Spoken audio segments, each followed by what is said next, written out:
Okay, let's unpack this deep dive. Our source material gives us a pretty detailed look at Europe for the final week of October 2025.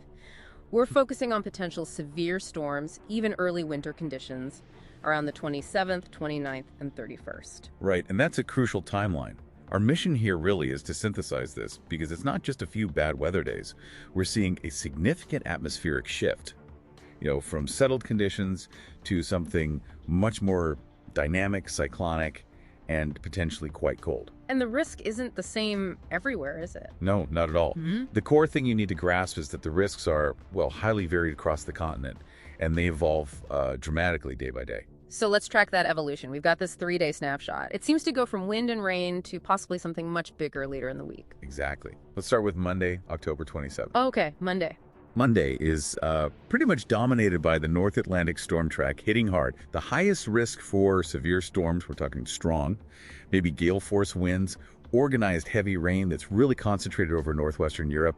Think the British Isles, Scandinavia, the Benelux countries. Right, the immediate hit. But often after these systems, the worry is flooding. Is the bigger story here actually the cold air rushing in right behind it? Absolutely. That's the key insight here. It's less about the specific, local wind gusts or rain totals and more about the speed and depth of that Arctic air moving in. So immediately after that front passes, there's a high risk of wintry showers and accumulating snow, especially over higher ground, places like the Scottish Highlands, Norwegian mountains. Okay, then we get to midweek, Wednesday the 29th. The forecast suggests a bit of a lull, a temporary ridge of high pressure. Yeah, a short-lived one. It brings drier weather briefly to parts of Western and Central Europe. Why is that lull important? It sounds like just a brief pause. It is brief, but it's critical. It's the stage setter.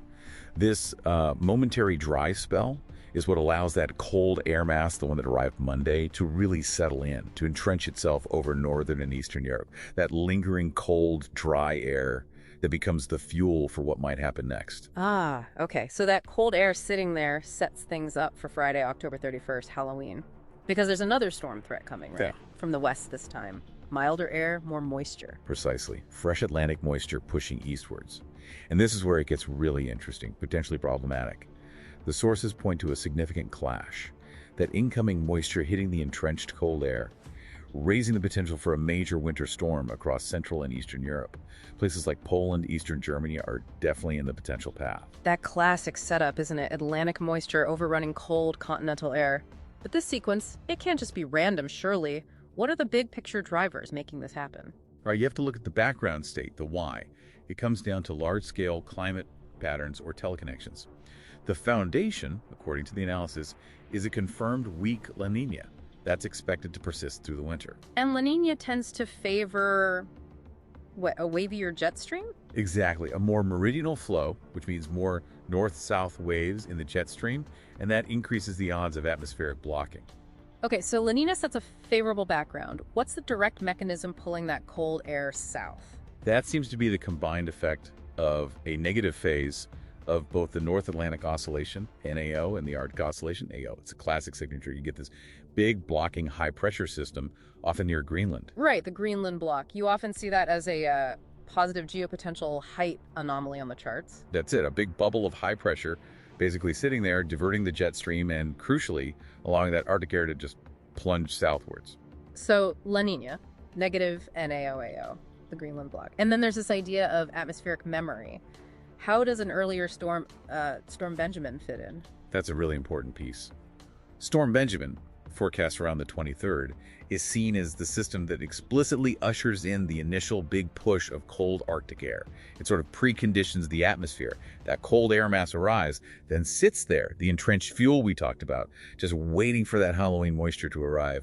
The atmosphere remembers that cold. It's a real synergy then, these global drivers lining up just right, increasing the odds for both the severe coastal storms and that potential inland winter storm. A potent combination, definitely. So, boiling it down for Central Europe, Yeah. what's the single biggest uncertainty? The thing that decides between cold rain and a major snow event?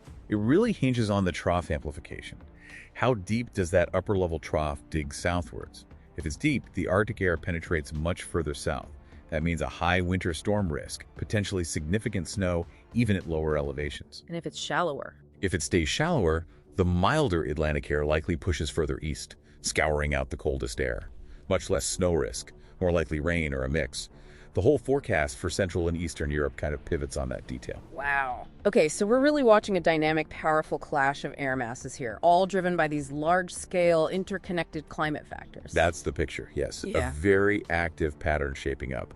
And, for you monitoring this volatile setup at home, remember this forecast really leans heavily on that blocking high pressure near Greenland persisting.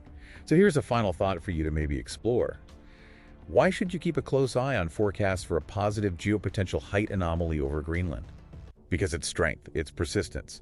That's probably the single best indicator that this cold and stormy pattern for Europe is likely to continue.